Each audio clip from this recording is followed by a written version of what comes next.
महात्मा ज्योतिबाई फुले, माता सावित्रीबाई फुले, जिन्हें शिक्षा का देवी कहा जाता है, जिन्होंने घर घर जाके शिक्षा का लग जाए, उन्हें भारत रत्न मिले। सरकार ने जैसे हमारे महापुरुषों को छोड़ा है, ऐसे भी और बहुत महापुरुष हैं, उनको भी भारत रत्न से सुशोभित नहीं किया। यदि हमारी मांग को इस तरीके से नहीं सुना जाएगा तो पूरे भारत के अंदर हम अन्य जगह हर स्टेट के अंदर इसी तरीके से अपना धरना प्रदर्शन करेंगे। ये है आर पार की लड़ाई है। जब तक भारत रत्न नहीं मिलने लगा, हम इस आंदोलन को और अधिक से अधिक आगे बढ़ाते रहेंगे।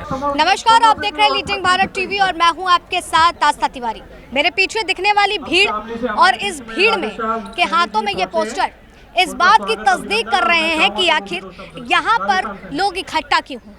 अब इस इकट्ठा होने के पीछे या यूँ कह लूँ जमावड़ा लगने के पीछे की वजह क्या है, सबसे पहले आपको वो बता देते हैं।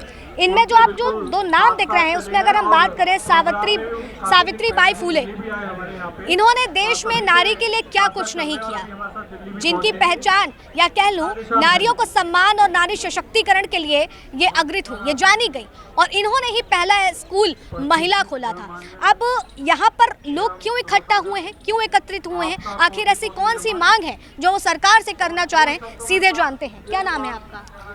मेरा नाम प्रवीण सैनी, शामली से हूँ और उत्तर प्रदेश राष्ट्रीय सैन्य सभा का प्रदेश महासचिव हूँ। तो सब लोग शामली से आए हुए हैं? जी जी, पूरी टीम शामली से है। क्या जरूरत आन पड़ी यूँ पोस्टर लेकर के, हाथों में तख्ती लेकर के जंतर मंतर पर बैठने की? देखो, हमारे जो पूर्वज है महात्मा ज्योतिबा फुले, माता सावित्रीबाई फुले, उन्होंने इस देश के लिए जो किया, असली महात्मा वही थे, वो किसी ने नहीं किया। लेकिन उनके इतना कुछ करने के बावजूद आज तक उन्हें जो भारत रत्न से सम्मानित नहीं किया, जबकि वे सम्मान ना भी मिले, जब भी सम्मानित है वे भारत के रत्न तो वे है ही, लेकिन फिर भी हम उनके लिए भारत रत्न की मांग करते हैं सरकार से। भारत रत्न की आप मांग कर रहे हैं। अगर हम सरकार की बात करते हैं तो सरकार अक्सर लगातार बात करती है और जिस तरह से हर एक वो शख्स को सम्मानित करती है जिस किसी ने सोचा नहीं होगा, तो क्या लगता है कि सरकार यहाँ चूक गई है?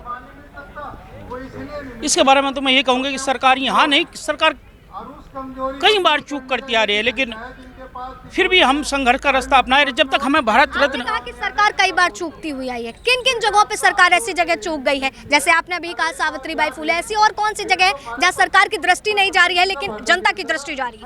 इससे पहले भी बहुत लगभग 2006 में रामलीला मैदान में बहुत बड़ा एक इसी संघर्ष हुआ था छगन भुजबल जी के नेतृत्व में। उस समय भी इनके लिए भारत रत्न की मांग की गई थी और पूरे देश से बहुत बड़ा जन सैलाब आया था, लेकिन सरकार की उदासीनता कहेंगे कि उन्हें आज तक ये नहीं मिला। नई वजह रही कि नहीं मिला?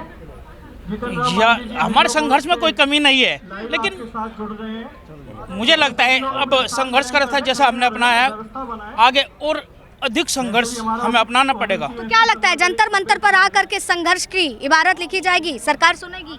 सरकार से उम्मीद तो है, उम्मीद है। हाँ, इसीलिए हम आज यहाँ इकट्ठा हुए हैं कि हमारे महापुरुषों को भारत रत्न से सुशोभित किया जाए। तो कब से आप लोग ये संघर्ष कर रहे हैं, मैं ये भी जानना चाहूँगी थोड़ा।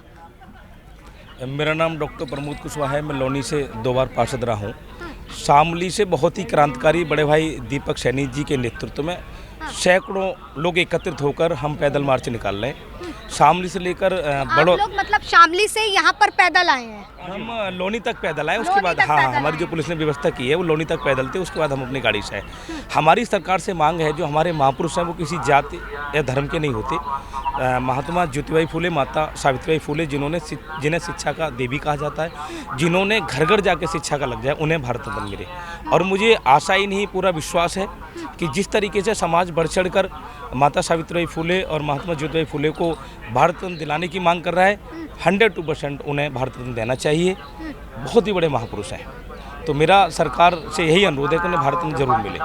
यदि हमारी मांग को इस तरीके से नहीं सुना जाएगा तो पूरे भारत के अंदर हम अन्य जगह हर स्टेट के अंदर इसी तरीके से अपना धरना प्रदर्शन करेंगे। तो मतलब जन आंदोलन पर निकल जाएंगे अगर आप लोगों की मांग नहीं सुनती है सरकार? हाँ, बिल्कुल, जन आंदोलन के लिए सैनिक समाज तैयार है अपने महापुरुषों को भारत रत्न दिलाने के लिए। तो क्या लगता है कि कहीं जगह सरकार जो है चूकती है, जैसे आपने सैनी समाज का नाम लिया, तो यकीनन ऐसा लगता है कि कुछ लोगों को छोड़ती हुई चलती है और बात एक तरफ हिंदुत्व की करती है? हाँ, ऐसा ही है। हाँ। हाँ, कि सरकार ने जैसे हमारे महापुरुषों को छोड़ा है, ऐसे भी और बहुत महापुरुष हैं, उनको भी भारत रत्न से सुशोभित नहीं किया। इसलिए सैनिक समाज अपने महापुरुषों के लिए भारत रत्न लेने के लिए इस मुहिम को उठाया है। और यह आर पार की लड़ाई है। जब तक भारत रत्न नहीं मिलने का, हम इस आंदोलन को और अधिक से अधिक आगे बढ़ाते रहेंगे।